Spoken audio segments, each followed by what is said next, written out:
Buenos días, un cordial saludo a todas y todos. Entiendo que hay una audiencia amplia en esta convocatoria, esta presentación. Me alegra mucho que exista este nivel de interés por esta materia que es tan importante hoy en día para todos los países. Así que bienvenido a a la audiencia, incluyendo a aquellos que nos están escuchando y viendo desde fuera del país. Un pequeño, sí, disclaimer, un poco para moderar la expectativa sobre la presentación. Esta es una presentación que es básica. Habla sobre los conceptos esenciales que son útiles entender para nivel de usuario que quieran acercarse a la ciberseguridad, tanto local como en las empresas donde se desarrollan. Entonces, para que se entienda, si hay que haya un experto en ciberseguridad, bueno, no, se va a aburrir un poquitito por estos temas que son más o menos fundamentales. ¿Ah? Entonces, eso es un poco para setear la expectativa. Dicho esto y aclarado este punto que es importante para efectos de la audiencia, vamos a comenzar entonces con la exposición de la temática que tenemos para hoy día.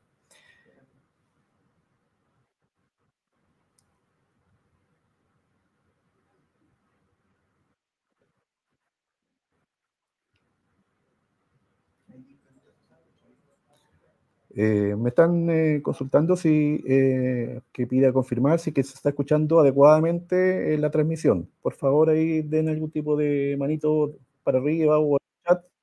Eh, Perfecto. Muchas gracias. Seguimos entonces.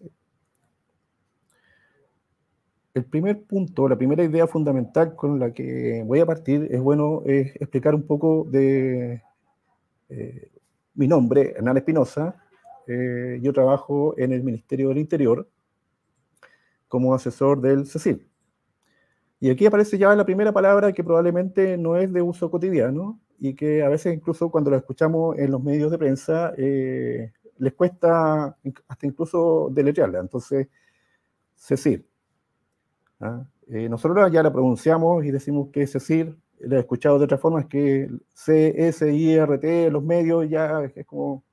no, se nota ahí la poca costumbre del uso de esta palabra que está comenzando a entrar en los medios y en el uso cotidiano. Entonces tenemos que saber, bueno, qué diablo es CECIR, qué significa.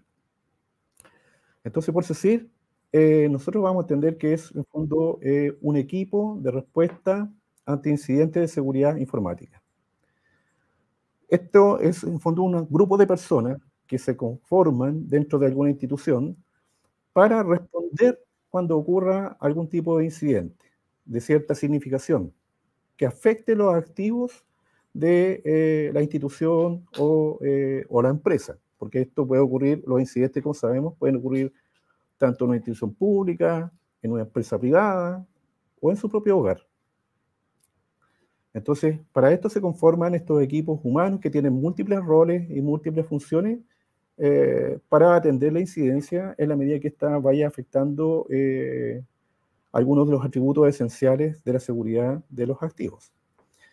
Las principales funciones que puede tener un CECIR, y esto no es algo que esté necesariamente estandarizado, cada CECIR en cada país puede ir tomando y ir poniendo énfasis en distintos roles, distintas funciones, y algunos serán más fuertes en aspectos técnicos, otros serán más fuertes en aspectos investigativos, otros serán más fuertes en las partes comunicacionales, otros se centrarán en la educación. Pero en general, las principales funciones que tiene un CECIR o equipo de respuesta ante incidentes de seguridad informática es, por ejemplo, recibir y analizar informes de incidentes. Fundamental. Es casi como lo que dice el título de la canción. Entonces, este equipo recibe los incidentes y va a apoyar técnicamente en cómo mitigar o amortiguar o contener, aislar el incidente que esté ocurriendo. Otra función que también es bastante relevante dice relación con investigar y responder a los incidentes, que se relaciona con el punto anterior. También ofrece asistencia a las víctimas de los incidentes. Es como apoyarlos en también entender lo que sucedió y en saber cómo salir un poco del paso de esa situación. Aquí pongo un punto de interés, porque en fondo el CECIR atiende incidentes, ¿correcto? Y eso es cuando hay algún problema o algún acceso a un autorizado o alguna acción maliciosa respecto de alguno de sus activos, un computador, un software que haya sido intervenido, un sitio web que fue modificado, pero en algún punto este incidente se puede reevaluar como un delito. Y ahí, hasta ahí llega la acción del CECIR. De ese punto en adelante, toma las riendas la unidad policial que corresponda en cada uno de los países. En Chile, ese rol lo asume la PDI con su unidad de cibercrimen, o Carabineros de Chile, o la Fiscalía. Entonces, cuando ya el incidente escala a cierto punto en que se convierte en un delito, eso es asumido por las policías. Para los funcionarios públicos, en la medida que ustedes, como funcionarios públicos, toman conocimiento de la ocurrencia de un delito, es obligación realizar la denuncia. No es una opción, es una obligación. Así que en la medida que ustedes, como funcionarios públicos, tomen conciencia, tomen noción de que ha ocurrido un incidente, es su deber funcionario realizar la denuncia. Así que el público, para el resto de los ciudadanos, esa ya queda una opción, pero evidentemente sugerimos fuertemente que sí se hagan las denuncias cuando el incidente escala a un delito.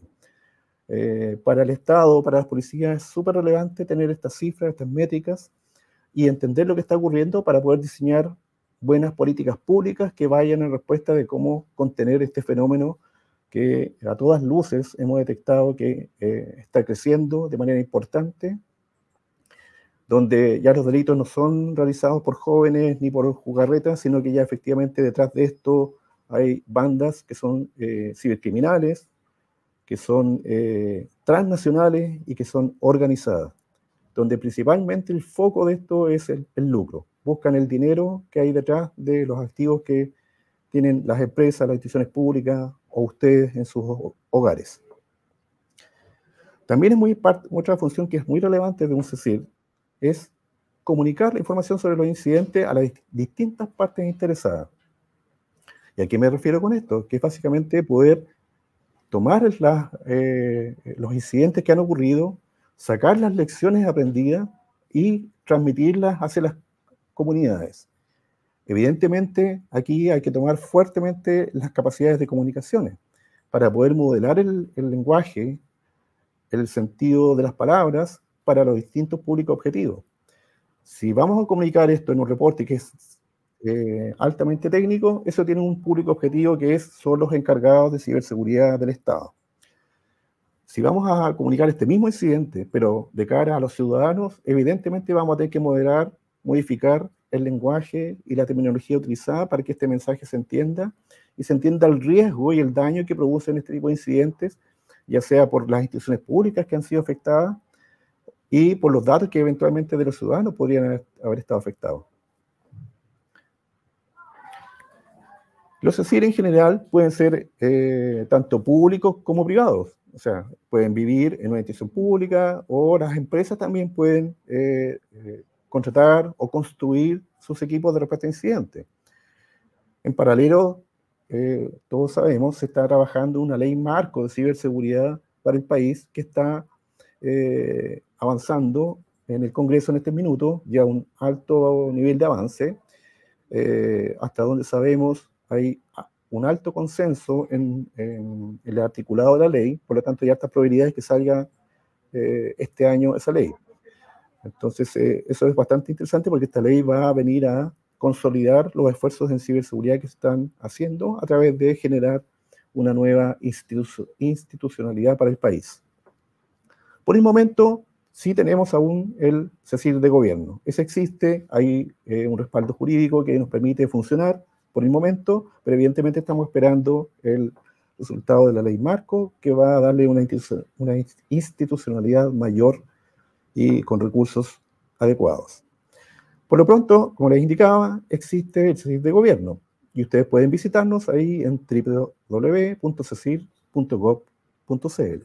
Hay información variada de recomendaciones, consejos y las tradicionales alertas y boletines con los cuales estamos avisando continuamente de las situaciones complicadas que pueden estar afectando a los ciudadanos, las instituciones o las empresas en el ciberespacio.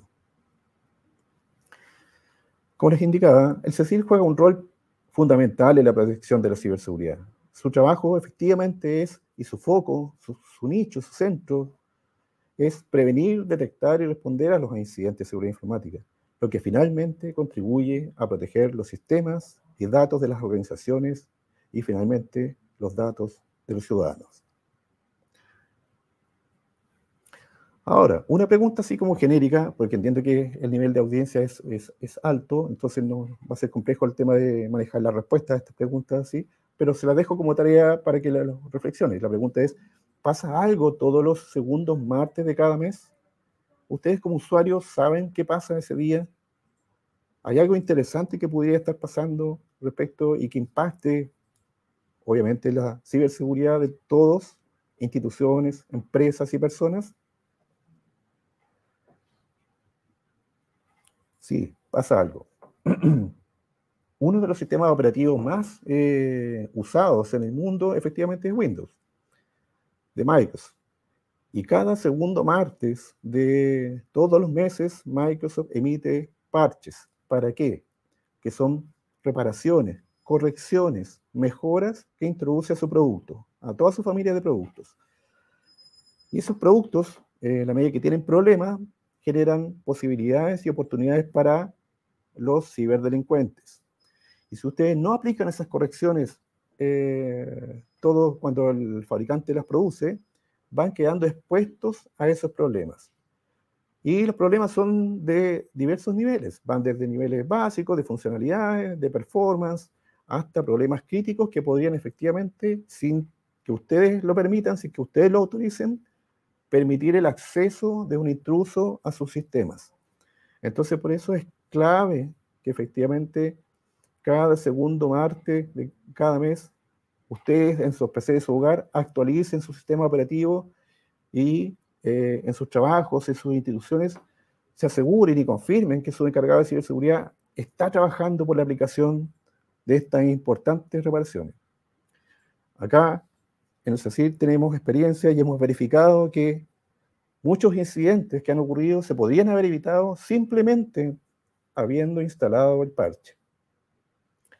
Entonces, esa es una acción mitigante muy relevante que debe formar parte de la cultura de la ciberseguridad de todos. Ciudadanos, usuarios, trabajadores encargados de ciberseguridad. Todos.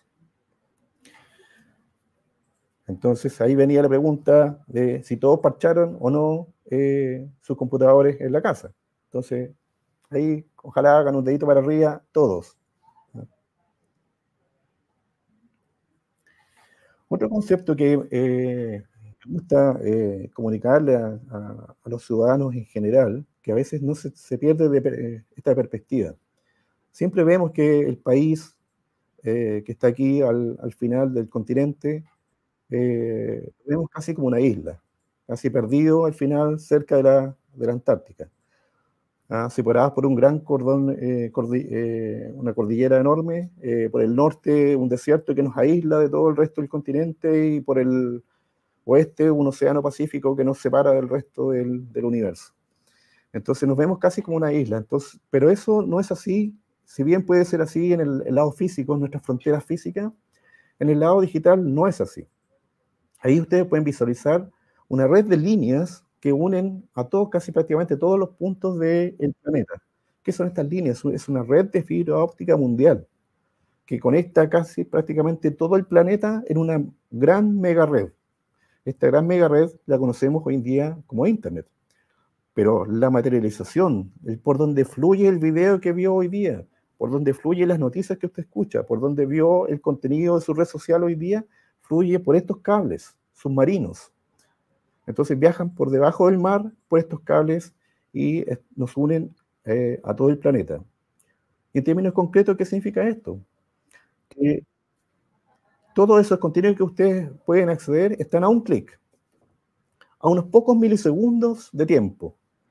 Entonces, eso es una gran oportunidad para acceder a contenidos efectivamente de todo el planeta, donde ustedes con un clic y en unos pocos milisegundos pueden obtener contenidos desde Estados Unidos, desde Europa, desde Asia, desde todo, y desde Chile, desde la región de Punta Arenas hasta Arica, en milisegundos.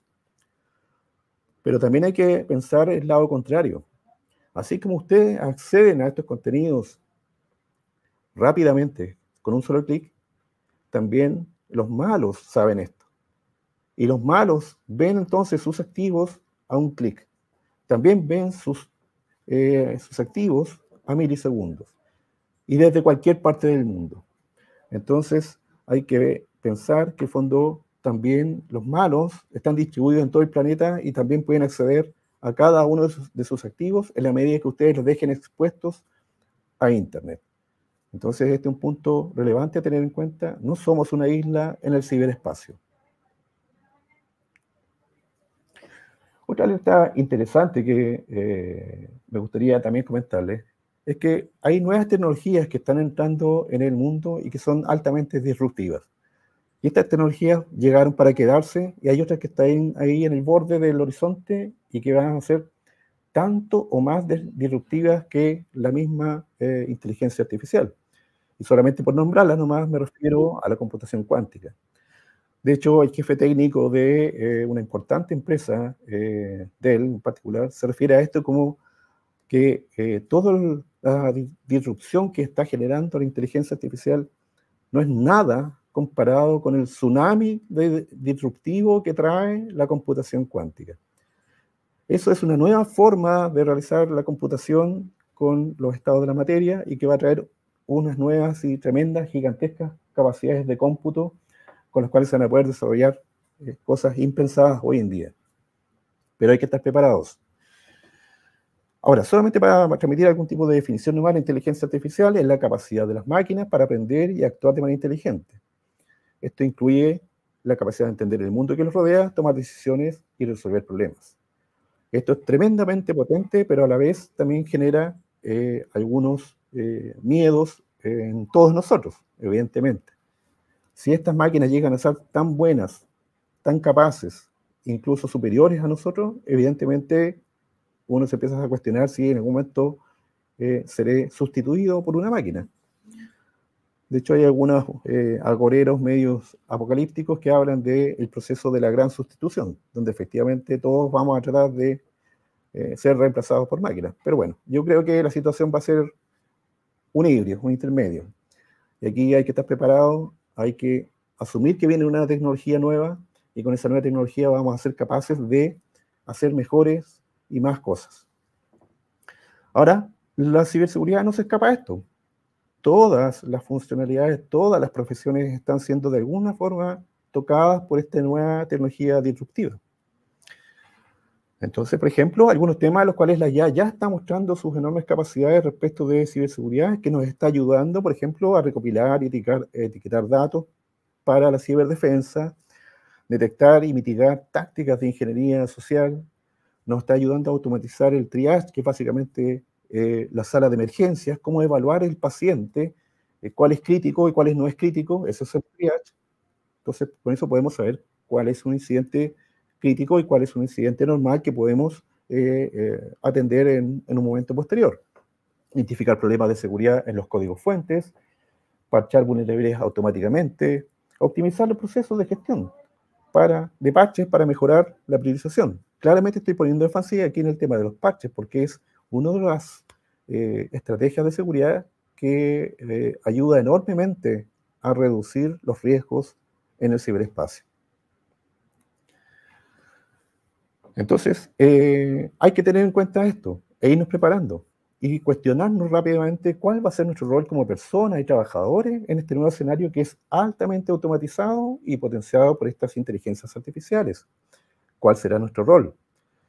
Aquí no hay que tenerle miedo a la tecnología, hay que entenderla, adoptarla y usarla. Evidentemente, el trabajo probablemente no se lo va a quitar una inteligencia artificial. El trabajo se lo va a quitar una persona que sí sepa trabajar e interoperar con esa inteligencia artificial. Por lo tanto, hay que estar preparados para el cambio e ir sumándose a esta ola disruptiva que trae la inteligencia artificial y no perder en el horizonte los nuevos cambios que vienen todavía aún mayores. Entonces, esto es un cambio continuo. Aquí les presento un informe que generó el Centro Nacional de Inteligencia Artificial, el CENIA, de Chile, donde hizo una especie de análisis de identificó causas y factores que pudieran indicar cuán bien preparados estaban los países para recibir esta nueva tecnología. Y de acuerdo a los análisis, por ejemplo, Chile parece bien posicionado. Entonces, eso significa varias cosas, que tenemos algún grado de formación profesional, que tenemos algún nivel de capital humano, capacidades de investigación, pero igual el informe es interesante porque también revela algunos déficits que hay que ir abordando. Pero por lo menos entendemos que hay una buena señal y que como país podemos ir avanzando en esta línea. El gobierno tampoco se queda atrás. De hecho, hace no mucho también sacó su Política Nacional de Inteligencia Artificial, como para que se reconozca la importancia de este tema, que es clave para el desarrollo país. Pero, si bien eso lo sabemos nosotros, lo saben ahora ustedes, que la inteligencia artificial se puede usar para efectos positivos, créanme que esto también lo saben los malos.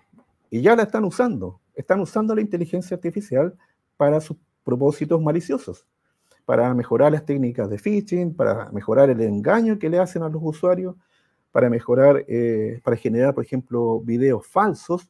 Están usando inteligencia artificial para clonar la voz de las personas, están usando inteligencia artificial.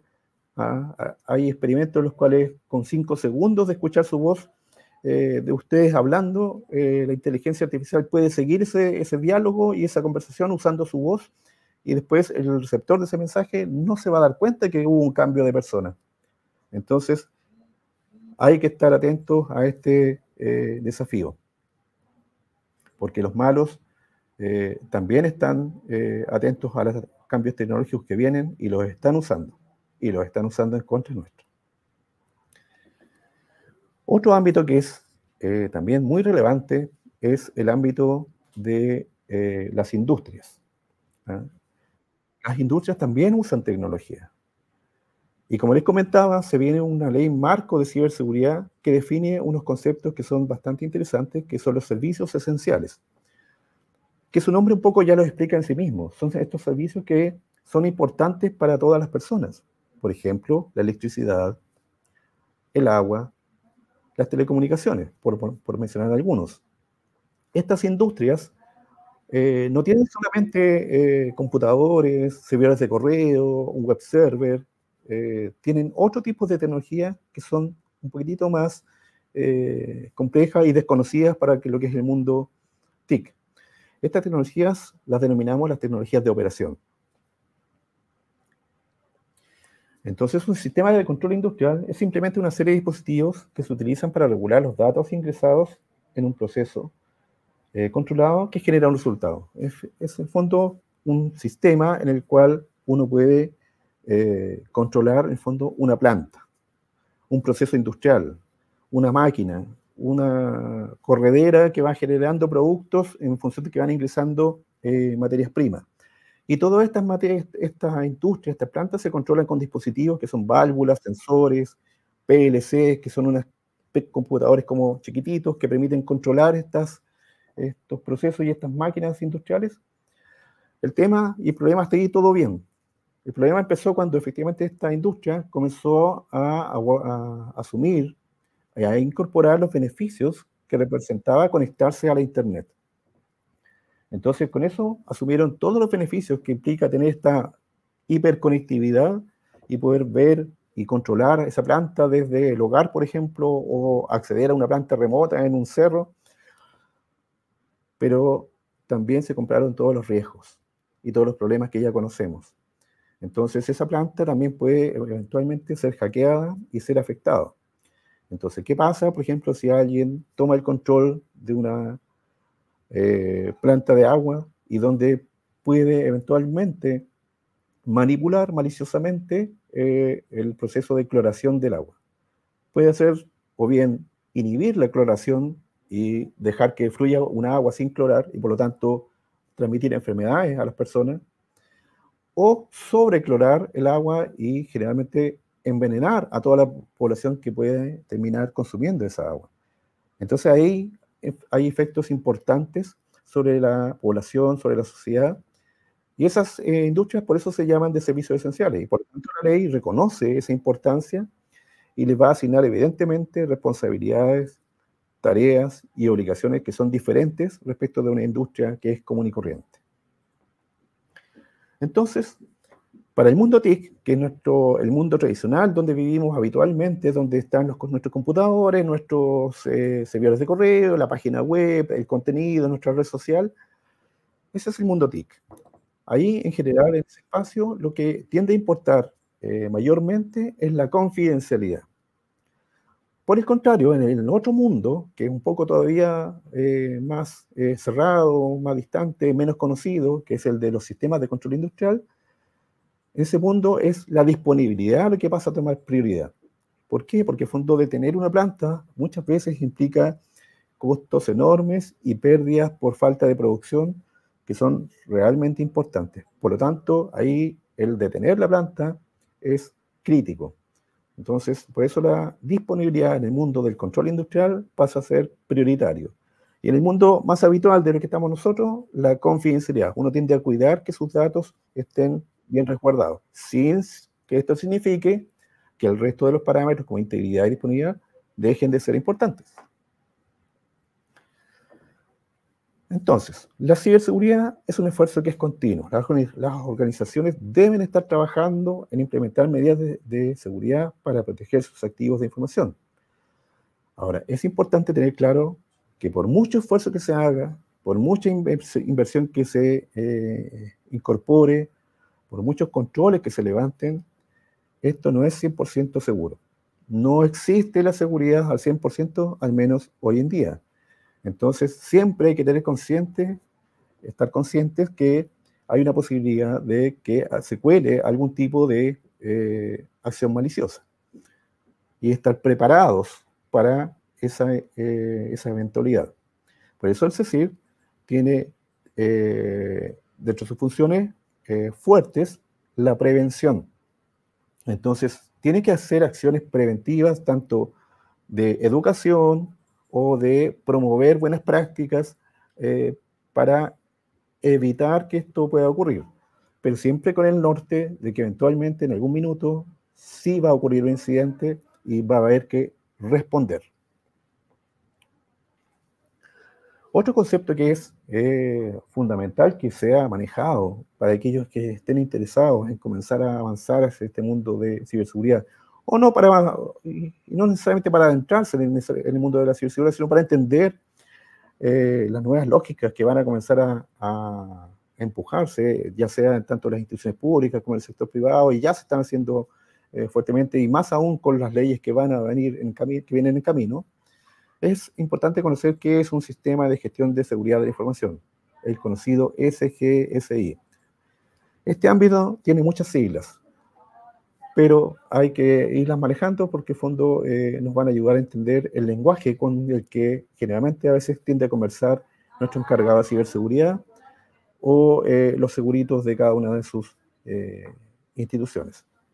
Entonces, un sistema de gestión de seguridad de la información, o SGSI, es un conjunto de políticas y procedimientos y directrices, junto con los recursos y actividades asociados que son administrados colectivamente por una organización. Es decir, hay un equipo que se arma para coordinar la seguridad de la institución, con el objetivo de proteger los activos esenciales. También hay que entender aquí que los recursos, en general, para todos, siempre son escasos, en particular para el Estado. Entonces hay que entender a buscar estrategias de priorización para poder asignar los recursos adecuadamente. ¿Cuáles son los objetivos principales de un SGSI? Bueno, proteger la confidencialidad, la integridad y la disponibilidad de la información, reducir el riesgo de pérdida, evitar los accesos no autorizados por terceros, un hacker, que es un cracker más bien dicho, que quiera introducirse dentro de los sistemas institucionales, Para ello debemos trabajar e impedir ese acceso, los usos indebidos, divulgación no autorizada de información, la alteración de los datos o la destrucción de la información. También es importante para monitorear el cumplimiento de todos los requisitos legales que son que aplican a la institución o a la empresa y a las personas. Recuerden que la ley es conocida desde el punto de vista de que esté publicada por el diario oficial. No podemos hacer desconocimiento de la ley. También nos ayuda a mejorar la eficiencia y eficacia de los procesos de la organización. Aquí me gustaría relevar este punto porque, en fondo, la seguridad también ayuda. No es solamente una carga y un costo. Las buenas prácticas de la seguridad también a veces ayudan a reducir la superficie de exposición, a introducir racionalidad en los recursos utilizados, y eso también tiene un correlato con reducciones de costo. Entonces también se puede usar la seguridad como un elemento para ir también acotando los costos tecnológicos que se utilizan en cada una de las instituciones. La norma 27001, un gran marco de seguridad, promueve la implementación de este sistema de gestión de seguridad de la información. Hay una norma que en fondo habla sobre esto y en un conjunto de dominios da las directrices fundamentales para que cada institución pueda ir armando este sistema de gestión de seguridad. Entonces, levanta un pilar de liderazgo, tiene que haber liderazgo y compromiso por parte de la dirección, tiene que haber capacidad de planificación para poder organizar este sistema, porque es un proceso finalmente que se tiene que construir. Hay un dominio que habla de implementación y operación, tiene que haber recursos efectivamente para poder armar esta estructura, tiene que haber capacidad de monitoreo, medición y análisis y evaluación de los procesos y las estructuras que se levanten para poder construir este sistema, donde la palabra sistema implica una estructura organizacional, que eventualmente puede tener componentes tecnológicos, de software y humanos. Y algo que es muy importante, tiene que haber capacidad de autocrítica, capacidad de autorrevisión, capacidad de mejora continua. Efectivamente nos podemos equivocar en el camino, pero tenemos que tener la capacidad para identificar esos errores, enmendarlos e introducir las mejoras para el ciclo. De manera que en la siguiente pasada, el proceso ya incorpore estas mejoras, producto del aprendizaje que tuvimos de nuestros errores. Y eso es importante, no hay que tenerle miedo al error. En el error hay información, hay datos, hay cosas importantes que podemos aprender. Los beneficios finalmente de poder contar con un SGSI son protección de la información confidencial de la organización, les ayuda a ustedes a reducir las pérdidas en sus negocios y en las instituciones, mejora la confianza de los clientes y en nuestro caso de los ciudadanos, en la medida que ofrecemos sistemas seguros de cara a los ciudadanos, mejora el cumplimiento de los requisitos legales y mejora la eficiencia y eficacia de los procesos.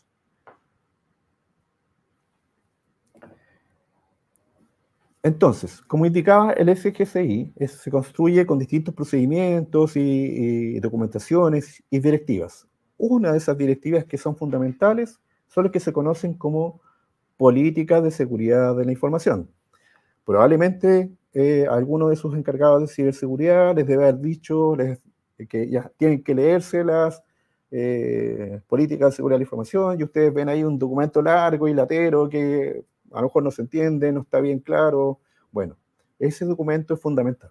Es importante que efectivamente lo lean, que le hagan caso a su encargado de ciberseguridad, porque en ese documento están escritas las reglas, las directivas, los derechos y las obligaciones que van a ayudar a la organización para prevenir la ocurrencia de estos incidentes.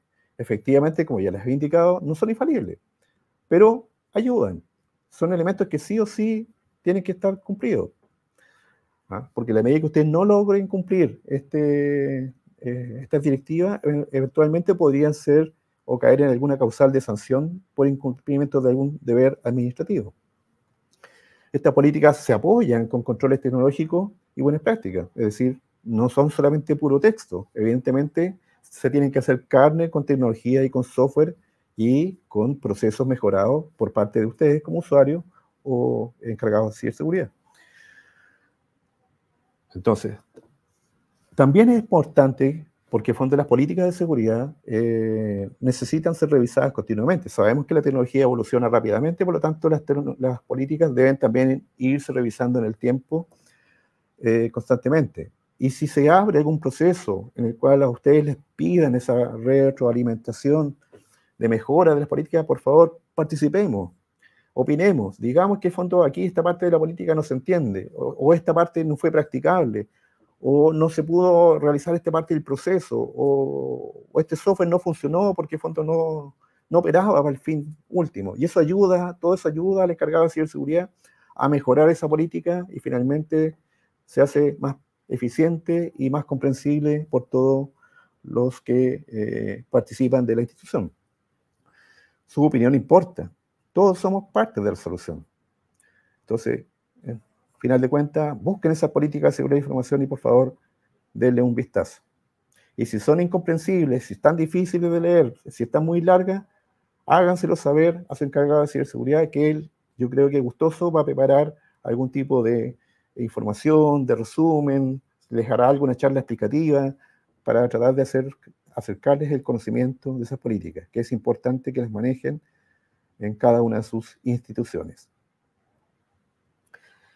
El CECIL de gobierno, en apoyo a las instituciones, publica algunas políticas de seguridad que pueden servir de base para aquellas instituciones que aún no tengan estos documentos preparados. Entonces, en el portal web del CECIL podrán encontrar algunos ejemplos de políticas para aquellas instituciones que aún no las tengan desarrolladas. Amenazas. Las amenazas, vamos a hablar un poquitito de las amenazas. Pero antes de hablar de las amenazas, vamos a hablar de los activos de la información. ¿Qué es un activo de la información? Es algo que puede ser algo físico o lógico. Por ejemplo, puede ser una planilla Excel, un sistema, un servidor, un data center, una impresión que sale en la impresora. Las personas también pueden ser activos de la información. Todos esos elementos que llamamos, englobamos en este concepto de activo de información, son susceptibles o son blancos o son interés del cibercrimen. ¿Por qué? Porque con ello ellos pueden principalmente hacer dinero. Con sus datos ellos hacen dinero. Con la información que tiene una institución pública ellos pueden hacer dinero. De distintas formas que les vamos a comenzar un poquitito más adelante. ¿Dónde están expresados estos activos? En las políticas de seguridad de la información. En ese marco deberán estar de alguna forma expresados por comprensión.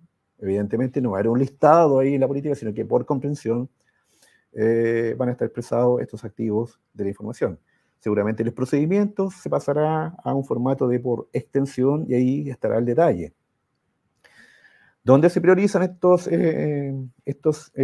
activos? En los productos estratégicos. Y los productos estratégicos son efectivamente finalmente la misión de la institución, cuáles son los productos estrellas de la institución pública o de una empresa privada. En las instituciones públicas, por lo menos en Chile, existe un organismo que se llama la DIPRES. Y este organismo público es el que recibe todas estas definiciones estratégicas y que las concentra en un formulario que se llama el formulario A1. Este formulario A1 es el que concentra para cada uno de los servicios públicos la misión, la visión, los objetivos estratégicos, los productos estratégicos. Y esos productos estratégicos se construyen con procesos y con activos, con personas. Y por lo tanto, ahí vamos entendiendo cuáles son los procesos, cuáles son los activos que son más importantes de resguardar, y a esos son los que le vamos a tratar de priorizar a la hora de asignarles recursos para la seguridad. ¿Cómo se realiza esta priorización? Finalmente, en un proceso de gestión de riesgos. ¿Cómo se define amenaza según la ISO 27000? Aquí se las dejo presentar. No es tan clara la definición, pero vamos a pasar a un monito que nos va a ayudar un poquitito más adelante. Causa potencial de un incidente no deseado que puede provocar daño en un sistema u organización. Ok, pero todavía no logro vislumbrar qué es una amenaza en el entorno de un ciberespacio. Bueno, ahí me quedo al revés. Este es un ejemplo de formulario A1, donde se ve la misión, el objetivo del ministerio, los productos estratégicos que les comentaba. Esto es información pública. Todo ciudadano tiene el derecho a poder ver esto en el sitio web de la DIPRES y los invito a revisarlo de las instituciones que sean de su interés para que entiendan cuáles son esos objetivos estratégicos. Como ciudadanos tenemos el deber de ser cibervigilantes del Estado. La ciberseguridad debe estar alineada con el negocio. Por eso le estaba mostrando el formulario A1, porque eso es como el negocio de las instituciones públicas. Entonces la ciberseguridad tiene que ir en apoyo del negocio, tiene que ir en apoyo de los productos estratégicos de cada una de las instituciones. La ciberseguridad no es porque nos guste la tecnología, no se instala porque en fondo queremos proteger todos los computadores de todo el país, es porque tiene un sentido último que es resguardar la operación, la funcionalidad o el servicio que entrega la institución pública o la empresa. Ya hemos mencionado brevemente tres palabras que son claves: confidencialidad, integridad y disponibilidad. Esta es la triada fundamental de la ciberseguridad. Cuando un encargado de ciberseguridad es nombrado, la misión fundamental que le es asignada es ser el guardián de la confidencialidad, la integridad y la disponibilidad de los activos de la información de la institución. Esta es su misión central. Como ayuda a memoria, le dejo ahí, esta es una analogía que me entregó un compañero hace mucho tiempo atrás, saludos a Edson, donde para recordarme de esta triada me dijo, mira, acuérdate del mío CID campeador. Y ahí está el CID, donde están esas tres letras que son relevantes. La C de confidencialidad, la I de integridad, la D de disponibilidad. Es importante cómo poder ser afectados nuestros activos respecto de esta triada. Para evaluar esos riesgos, tenemos que hacer un análisis de riesgo y en base a esos análisis de riesgo establecer planes de mitigación para esas posibles amenazas. El elemento clave es determinar, de fondo, algún tipo de valor que le estamos asignando a cada uno de esos elementos para cada uno de nuestros activos. Entonces, con esa evaluación, nosotros vamos a poder entender el costo, por así decirlo, que podría tener que se vea afectado alguna de esas dimensiones para nuestro proceso y en función de eso, de ese costo, poder asignarle algún tipo de protección. Porque si el costo es bajo, no voy a gastar muchos recursos en proteger ese activo. Por el contrario, si el costo o el daño que podría producir a la organización la falla de alguno o el compromiso de alguno de estas dimensiones, entonces sí, voy a requerir que la organización invierta recursos de distinta índole. No son solamente hardware.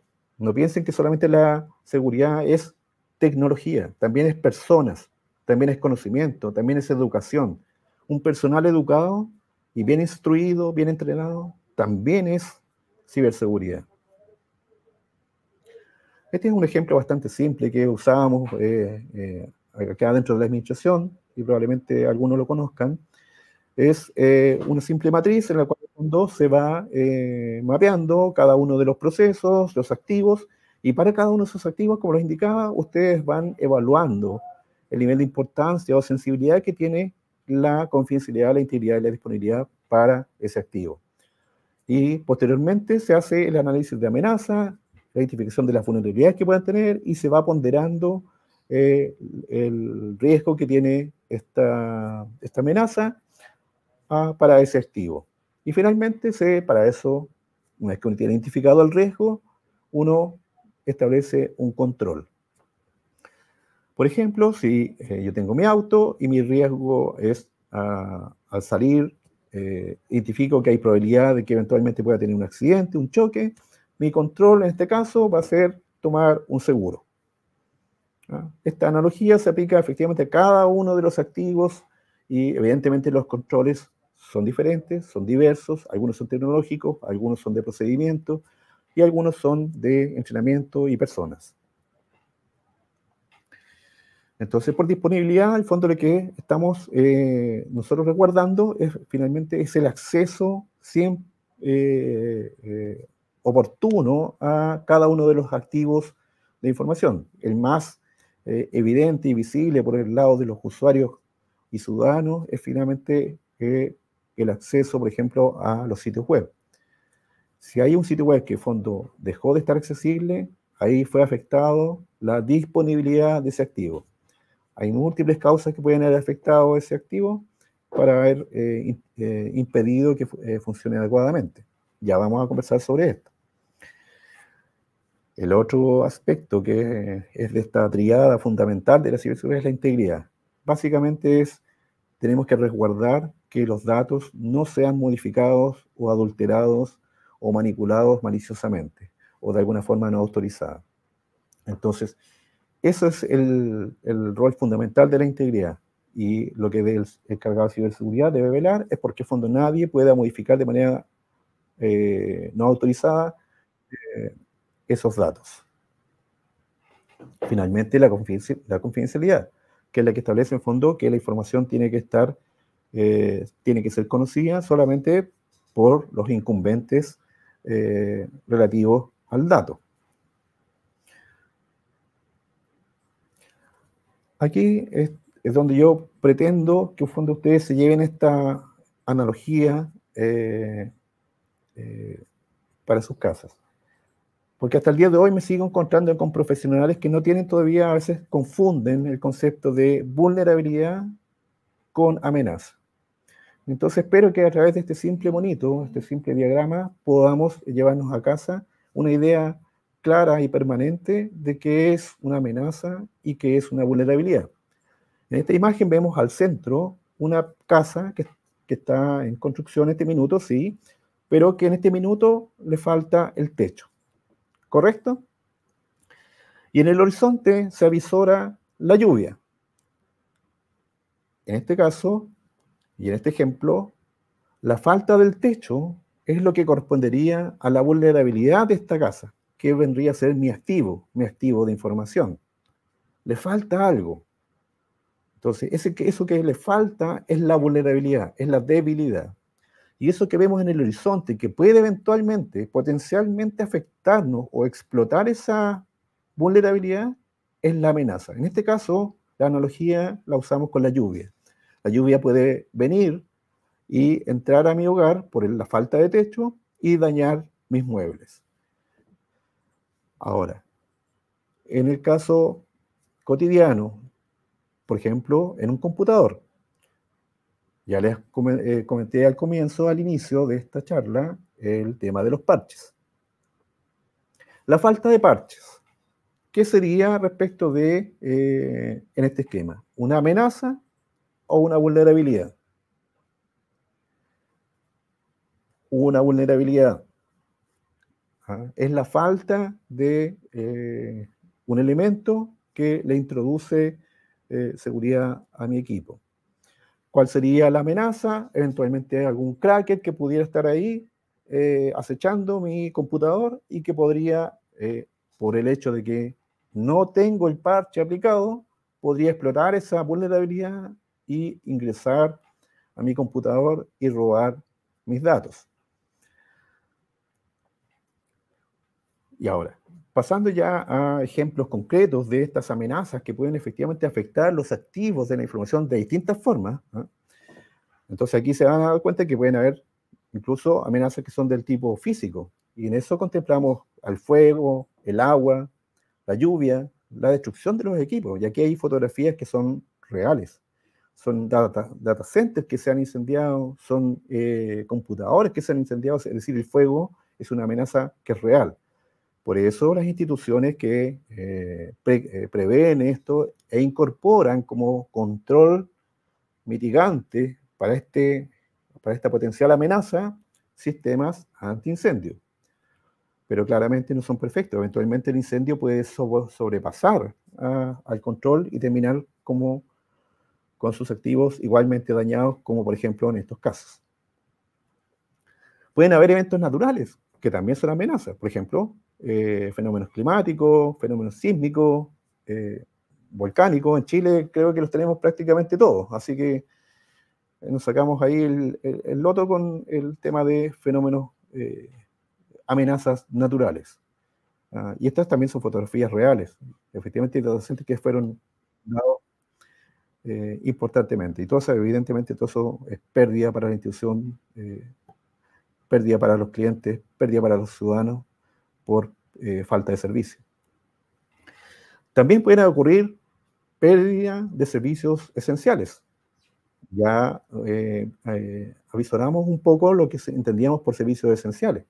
Entonces, ya vemos que hay un camión, botó una torre de alta tensión y dejó todo un sector sin energía. En la otra imagen vemos una falla de una rotura de matriz. Entonces, también el suministro de agua puede verse afectado. Y a veces hay elementos de seguridad que dependen también del agua, más allá de las personas.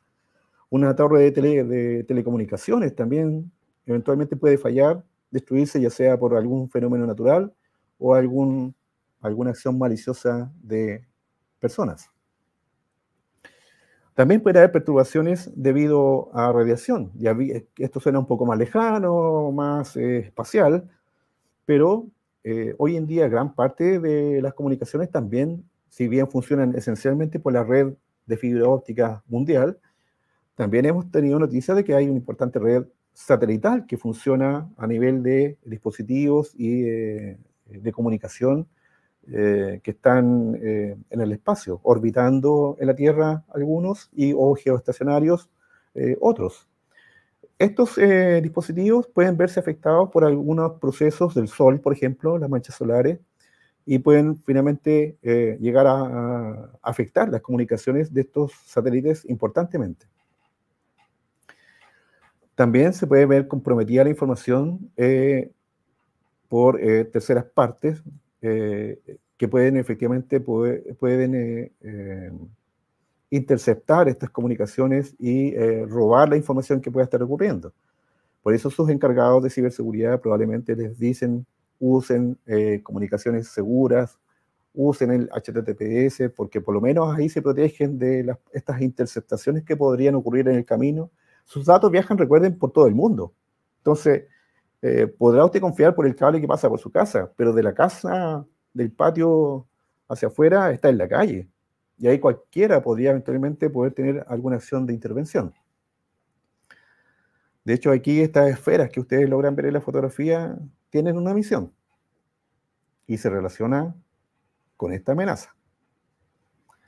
Pueden haber fallas técnicas también de los equipamientos y pueden, efectivamente, sus equipos, su hardware puede dejar de funcionar, puede verse afectado porque le falta mantenimiento, porque no aplicaron un parche también que afecte el funcionamiento.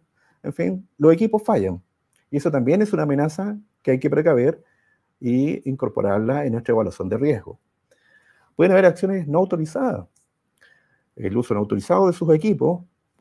Existen a veces vulnerabilidades de día cero que permiten, sin que nadie sepa, sin que incluso que exista algún parche, a un tercero puede eventualmente acceder a sus sistemas y robar sus recursos o usar sus recursos eventualmente para procesamiento ilegal.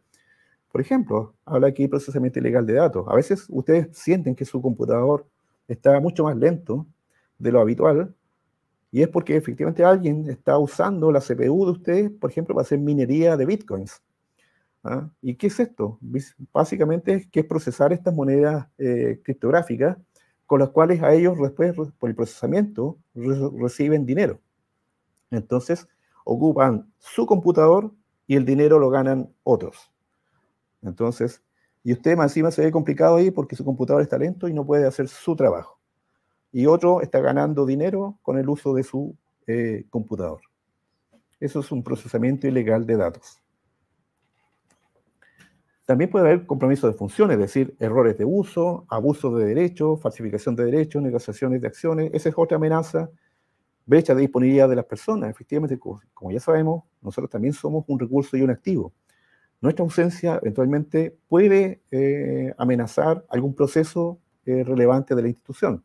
Por lo tanto, también la institución y el encargado de seguridad tiene que precaver esa situación.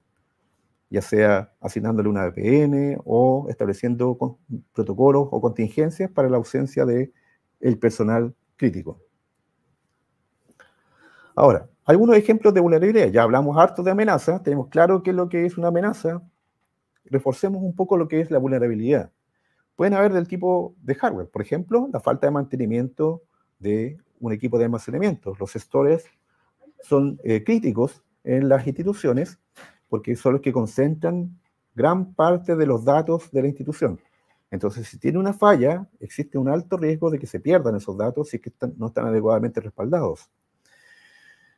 Pueden ser accedidos por terceras partes, pudiendo robarse esos datos si es que no hay una protección para aquellos y si es que no hay algún sistema de control. Pueden haber también vulnerabilidades del tipo de software. Por ejemplo, si un software fue insuficientemente probado, también eso constituye una vulnerabilidad. Si ustedes se paran de su computador y no lo dejan bloqueado, eso también es una vulnerabilidad, porque puede alguien poder acceder a la información que ustedes tengan en el momento que ustedes se paran al baño y dejan su computador abierto. Una interfaz de usuario complicada también puede eventualmente constituir una vulnerabilidad. ¿Por qué? Porque si es compleja, puede inducir al error. Si es ambigua, puede inducir al error. Otro tipo de vulnerabilidad dice en relación también, por ejemplo, con la red. Entonces, por ejemplo, cuando ustedes se conectan a un sitio web y transmiten información en claro, esa información fluye de una forma sin protección. Por lo tanto, esa contraseña, si alguien intercepta esa comunicación, va a ser fácilmente captable por terceras partes maliciosas. Débil protección de los cables, porque en fondo los cables, si están pasando por la calle y nadie los vigila, los pueden o bien cortar o bien intervenir, que es lo que se conoce como el pinchar el cable y robar la información. También hay vulnerabilidades del tipo personal, es decir, falta de personal también constituye una vulnerabilidad para la organización. Procedimientos adecuados de reclutamiento, el fondo de que ese procedimiento haga que ingresen personas que no son aptas o adecuadas a la institución, también es una vulnerabilidad. La falta de entrenamiento en seguridad también es una vulnerabilidad. Y la falta de concientización en seguridad en los usuarios también es una vulnerabilidad para la organización. Debe ser tomado en cuenta y debe corregirse esto en el proceso de gestión de riesgos. También desde el punto de vista de su sitio, de dónde instalan sus data centers, también tienen eventualmente vulnerabilidades. Podrían, por ejemplo, instalar ya sea la oficina o el centro de datos en una locación que podría estar, por ejemplo, eventualmente bajo la cota 30. ¿Qué significa la cota 30? Que es cualquier zona que eventualmente pueda ser inundable, por ejemplo, por un tsunami. En Chile se define que la cota de seguridad son 30 metros por sobre el nivel del mar. Sobre esa cota se puede uno considerar seguro ante un efecto de un tsunami. Y ya hemos tenido en Chile, efectivamente, hemos vivido este dolor, al igual que otras partes del mundo, y efectivamente sabemos que son tremendamente complejos y todas aquellas zonas que quedan bajo esta cota son tremendamente afectadas. Una red de energía inestable también puede representar una vulnerabilidad. La falta de registros o de logs de las actividades que realizan los operadores también puede constituir una vulnerabilidad que es importante tener en cuenta en nuestro proceso de gestión de riesgos. ¿Cuánto se demora un ataque en ser detectado? Bueno, la práctica y la experiencia aquí nos dice que el amplio y el espectro es amplio. Uno se puede dar cuenta que estamos bajo un ataque rápidamente, por ejemplo, si es un ataque del tipo de negación de servicios. O en temas de minutos o horas, si es que, por ejemplo, fue hackeado un sitio web. Generalmente ese hackeo ocurre en horas en las cuales no están los funcionarios que vigilan. Por lo tanto, a veces es el viernes en la tarde, un fin de semana, un día feriado, donde ocurre de Facebook. Por lo tanto, a veces no es tan rápido y por eso son horas a veces en darse cuenta. Hay algunos tipos de exfiltración de datos que pueden durar meses, ¿eh? Incluso años o décadas, si estas infiltraciones son realizadas por estos actores que se llaman de Estado-Nación, donde efectivamente hay estados que colocan recursos, personas y tiempo al servicio del cibercrimen.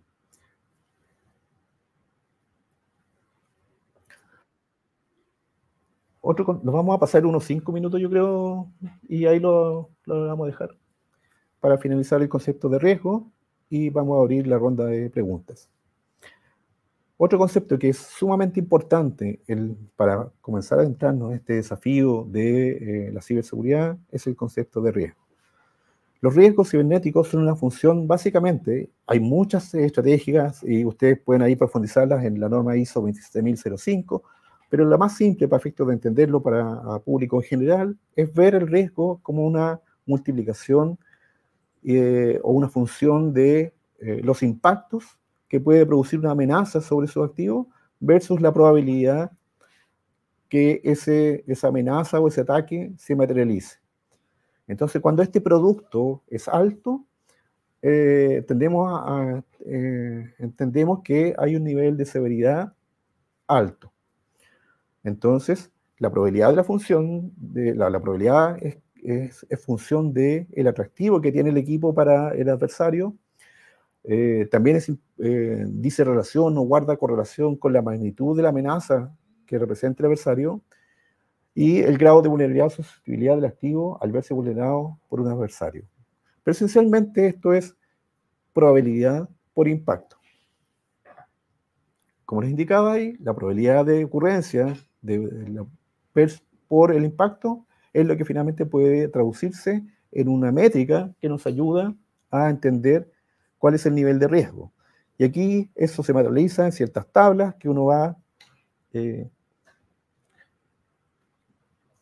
ok, un segundito, me dicen que por favor las preguntas que ustedes estén realizando o que quieran materializar puedan escribirnos a cecil-comunicaciones@interior.gov.cl y la responderemos probablemente en la próxima sesión que estará otro colega exponiendo sobre más materias interesantes que dice en relación con ciberseguridad. La casilla de correo la estaremos reforzando también por el mismo mecanismo para que en fondo ustedes puedan ahí canalizar las preguntas para esta sesión y las subsiguientes.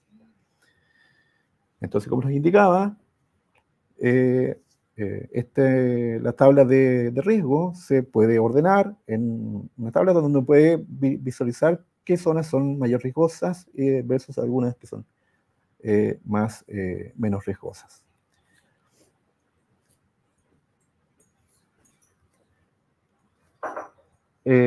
Así que se me cumplió el tiempo y vamos a seguir con estos conceptos en la siguiente sesión para respetar los plazos y los tiempos de la audiencia. Vamos a tratar de ser respetuosos con el tiempo y vamos a seguir en las siguientes sesiones profundizando cada uno de estos conceptos.